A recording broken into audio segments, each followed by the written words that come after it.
Well, welcome to another installment of 42nd Street Pete's Grindhouse. Anybody who grew up in the New York, New Jersey metropolitan area would know one thing: the Honeymooners TV show. It was a must-watch back in the day, and the Honeymooners hung around forever. I can remember, in the 70s, going into the zoo, as we called the bar, and I think it was 11 o'clock on, I believe it was PIX or ROR, I don't remember. I'm pretty sure it was PIX, though. They would run old episodes of the Honeymooners all week. Every night at 11 o'clock, you got the Honeymooners. And, we'd be at the bar, half in the bag, and we would watch, Ralph Cramden and Ed Norton and all the rest. Now, the thing was, we, as New Yorkers and New Jerseyans, we embraced this thing. This was ours. Jackie was our boy, Ed was our boy. But, after the Honeymooners had its course, and of course, Jackie went on to do some more TV, the Jackie Gleason show and all this other stuff. What people seem to not realize that both of these guys were really, really good actors. And I think, from reading about Gleason's biography and stuff like that, and people that interviewed Gleason may not have been the nicest of guys and sort of held Art back. But I just watched two movies back to back that I hadn't seen in a while that featured both of these great actors in really great roles. And one of them was something called Soldier in the Rain by director Ralph Nelson, starring Steve McQueen and Jackie Gleason. And I believe it was maybe 63. It's black and white. Steve McQueen is a sergeant. Jackie Gleason is Master Sergeant Maxwell Slaughter. And he's a career Army man, where Steve is also playing a career Army man, but he's getting out and he has all these wonderful schemes that he wants Maxwell to get out and do with him because they're buddies. And one of the schemes was that he wants to buy penguins and put advertising on their chests because it's white. Well, Maxwell says, well, don't these things pretty much have to, be an Arctic temperature? And he goes, yeah, you're right, we'll use turtles instead. So Steve is sort of the fucking goofball in this thing where, Jackie is playing this straight. He's a career Army officer.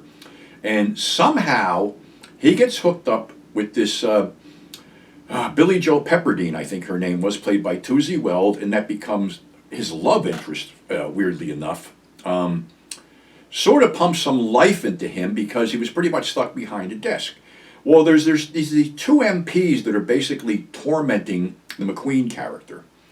And this is a real heavy-duty scene because something happened. He's in the bar drowning his sorrows, and these two basically jump him and start beating him up. And it's a pretty good fight, but these guys are getting over on the edge. And all of a sudden, these two ham-fisted hands land on their shoulders and throw them out of the way. And Sergeant Maxwell Slaughter is in the melee. And it's like, you're not going to find a 300-pound stuntman to replace Jackie Gleason. Jackie's actually doing the shit here, and he basically, in one scene, he picks this guy up over his head and throws him, but he collapses to the floor.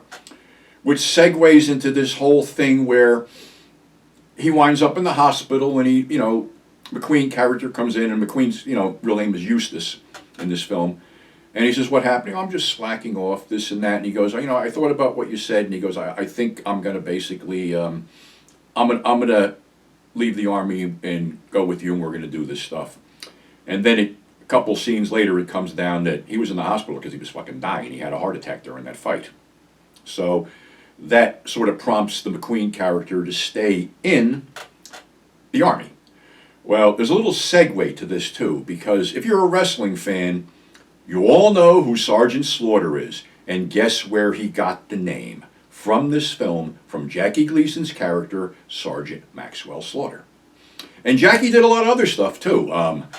The Hustler, a bunch of other stuff, the Smokey and the Bandit stuff.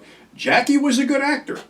And also, Art Carney was a great actor too. And the film that I saw him in last night was The Late Show. A little film noir in color with him, Lily Tomlin, Bill Macy, Eugene Roach, Tim Considine, and Joanna Cassidy. Well, one of his old buddies shows up at his house, Gutshot, and is telling him how much they're going to make a lot of movie, and that guy was played by Howard Duff. He's gone pretty quick. Bill Macy shows up with Lily Tomlin character who wants to hire Art Carney. His character is Ira Wells. He's a private eye, to find her cat. And this also segues into blackmail, murder, bodies start piling up, double crosses, and basically Carney is right on as Ira Wells. He's a detective. He gets beat up by Tim Considine in one scene when they bring him to meet Mr. Birdwell, played by Eugene Roach, who we all know was the Maytag Man at one point. Well, Eugene Roach in this sounds a lot like I used to sound when I was hustling. I can get you this, I can get you that, I can get the other thing. Story is that basically his wife stepped out on him. She was shacking up with a guy, and the guy's wife got involved in the whole thing and was killed. And now whoever has the gun can basically name their own price, and they're looking for the gun. Well, after some bodies start piling up, they find, Lily Tomlin finds the gun in her cat's box, the carry case, which they brought back. Unfortunately, she tells the Bill Macy character about it, who had already been confronted by Roshan, his bodyguard, and they want the gun back. Well, there's a whole meet-up at the end where basically everything is explained, but somebody's got to go for a fucking gun, and somebody gets shot through the head. Birdwell gets riddled, and Bill Macy gets shot, and it sort of ends with Lily Tomlin and Art Carney sitting on the bench wondering if they can actually get along and form a partnership, and then a bus pulls up, and then they're gone. Trust me, this is a lot better than I made it sound. It really shows Carney's strength as an actor, and I know he's been in other things, Harry and Tonto, Defiance, a whole bunch of things. He really, shined after he got away from the Honeymooners thing. Not that he didn't go back for reunions and stuff like that.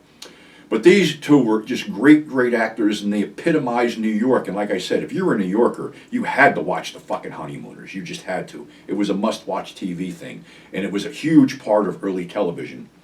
Unfortunately, both of these gentlemen are gone now, but they still live on through their work. And like I said, Soldier in the Rain, The Late Show, definitely worth checking out. So, that's our show. Oh, I got to segue to something, too. People were asking me about something. And, all right, this is what I got here. Out of the run of 100, I got 5 left, $25 shipped. This is very long out of print, and I managed to find 5 copies in my archives here. It's funny. You'll learn a lot. You won't know as much as I do, obviously, because I'm supposed to be the fucking king of this shit. But this book's a lot of fun, and take it for 15 shipped. Like I said, I only have 5 of each, so if you're interested, PM me, grindhousepurgatory@gmail.com, or just PayPal, whatever 25 and the 15 to Mr. 42nd Street Pete at yahoo.com, MR 42ND, Pete spelled out, street spelled out, at yahoo.com, and you can get these. I'm not going to say they won't be available down the road, because they might, but right now with the economy the way it is and printing the way it is, everything's up in the air. So this is what I got left over, and I'm just offering to anybody who didn't get them when they first came out. So there they are. So again, stay safe. Catch you on the flip side.